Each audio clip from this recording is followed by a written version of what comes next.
Hello student, hope you all are doing well. So again I am here with a new video, and the video is completely related to the advanced structure, and this structure is really going to help you a lot in your spoken journey. And if you want to speak like a native speaker, you must use this kind of advanced structure, because I'm damn sure that this is going to help you a lot. Okay, so let's get started. बिना देरी किए हुए मैं video start करती हूँ. Okay, सो जो हमारा आज का पहला और इस सीरीज का छठा जो स्ट्रक्चर है वो है even today. Okay, so even today का मतलब होता है आज भी. ओके, जब हमें कुछ कहना हो ना कि आज भी मुझे वो दिन याद है, तो हम वहाँ पर यूज़ करेंगे even today. Okay, the phrase even today is used to emphasise that something is still true और रिलेवेंट इन द प्रेजेंट. मतलब आज भी उसकी अहमियत है. ऑफन डिस्पाइट टाइम पासिंग और प्रीवियस एक्सपेक्टेशंस. ओके, इसको हम यूज़ कैसे करते हैं? सब्जेक्ट, उसके बाद जो भी आपको वर्ब बनानी हो लगानी हो वो यूज़ करेंगे. उसके बाद इवन टुडे आपको लास्ट में यूज़ करना है. एग्जाम्पल चेक कर लेते हैं.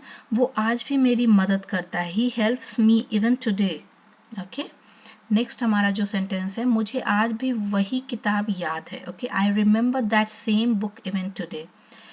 नेक्स्ट सेंटेंस है हमारा, वो आज भी एक दूसरे से बात करते हैं. Okay, they still talk to each other even today.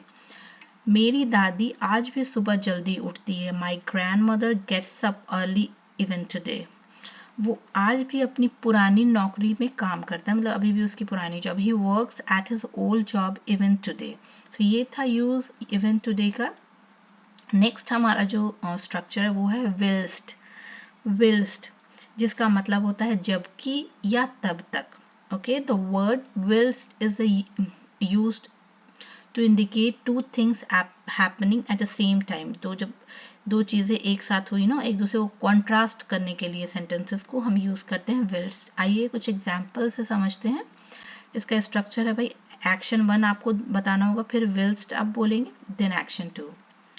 तो हमारा जो फर्स्ट सेंटेंस है वो है, मैं खाना खा रहा था जबकि वो टीवी देख रहा था. I was eating whilst he was watching TV. आप इसको कह सकते हैं कि this is alternative of while. Okay, आप इसकी जगह while भी यूज कर सकते हैं. नेक्स्ट हमारा सेंटेंस है, वह गाना गा रही थी जबकि मैं उसे सुन रहा था. He was singing whilst I was listening to her. Next हमारा सेंटेंस है, वे बाहर खेल रहे थे जबकि मैं घर पर आराम कर रहा था. They were playing outside whilst I was relaxing at home. मैं किताब पढ़ रहा था जबकि वह अपने फ़ोन पर गेम खेल रहा था. I was reading a book whilst he was playing a game on his phone. हम लंच कर रहे थे जबकि वह काम में व्यस्त था. We were having lunch whilst he was busy with work. अब आइए मूव करते हैं हमारे नेक्स्ट सेंटेंस पर, नेक्स्ट स्ट्रक्चर पर. नेक्स्ट स्ट्रक्चर है day in and day out. इसका मतलब होता है दिन ब दिन. Okay, it is an idiomatic phrase. Okay, so the phrase day in and day out is an idiom that means something happen consistently. लगातार हो रहा है कोई चीज. ओके, रेगुलरली और continuously over a long period of time. मतलब बहुत दिनों से ये चीजें होती आ रही है. ओके, आइए स्ट्रक्चर चेक कर लेते हैं. एक्शन या स्टेटमेंट हम पहले लगाएंगे, फिर उसके बाद day in and day out बोलेंगे. ओके, सेंटेंस पे जाते हैं.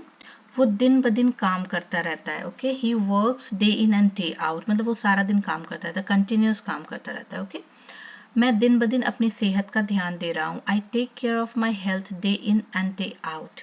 हम दिन ब दिन अपनी मेहनत में लगे रहते हैं. We stay focused on our hard work day in and day out.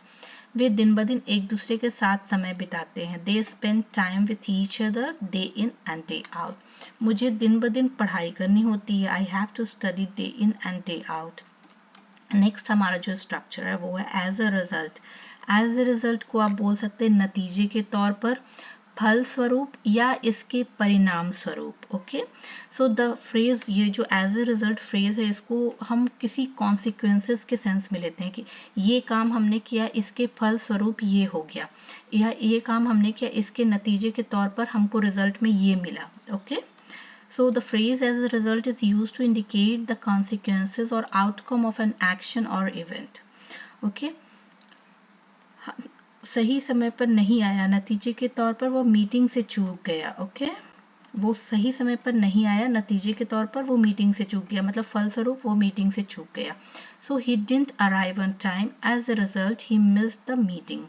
Next हमारा सेंटेंस है, मैंने बहुत मेहनत की, नतीजे के तौर पर मुझे सफलता मिली. मतलब फाइनली मुझे सफलता मिली, कंसिक्वेंसेस, फलस्वरूप मुझे सफलता मिली. I worked hard, as a result I achieved success. उसने कई गलतियां की, नतीजे के तौर पर उसे दंड मिला. He made many mistakes, as a result he was punished.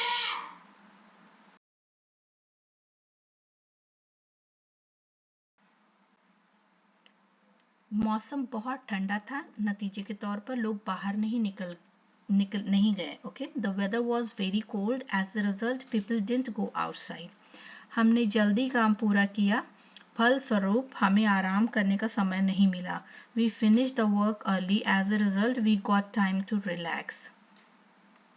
समय मिला, सॉरी. हमारा जो नेक्स्ट स्ट्रक्चर है वो है इर्रिस्पेक्टिव ऑफ. ओके, जिसका मतलब हो बिना विचार किए, बिना परवाह किए. ओके, मतलब कि इस काम की परवाह किए बिना हम ये कर सकते हैं. Okay, irrespective of. The phrase irrespective of is used to mean without considering or regardless of. It indicates that something happens regardless of certain factor or conditions. Okay, इसका स्ट्रक्चर है, पहले आप एक्शन या स्टेटमेंट लिखेंगे, फिर irrespective of, then condition या factor. वह हमेशा मदद करता है बिना यह सोचे कि क्या बदले में कुछ मिलेगा. Okay, he always helps irrespective of whether he gets anything in return. हम काम खत्म करेंगे बिना इस बात की परवाह किए कि कितना समय लगेगा. Okay, we will finish the work irrespective of how much time it takes. वे बिना किसी भेदभाव के सभी को समान रूप से मानते हैं. Okay, they treat everyone equally irrespective of their backgrounds. मैं बिना किसी चिंता के आगे बढ़ता रहा. I continued forward irrespective of any worries. वह किसी भी परिस्थिति में अपना लक्ष्य हासिल करेगा बिना इस बात की परवाह किए कि कितनी मुश्किलें आएंगी. He will achieve his goal irrespective of the challenges he face. So I'm going to end this video now because I think I have covered 4 structure. So I'll definitely cover the next of the structure in the next video because the video is getting longer. So I don't want to make long video or lengthy video. Okay, so I'm going to end this video, and if you find any difficulties, any problem, please let me know. Okay, I'm going to end. Bye bye, take care, like, share and subscribe.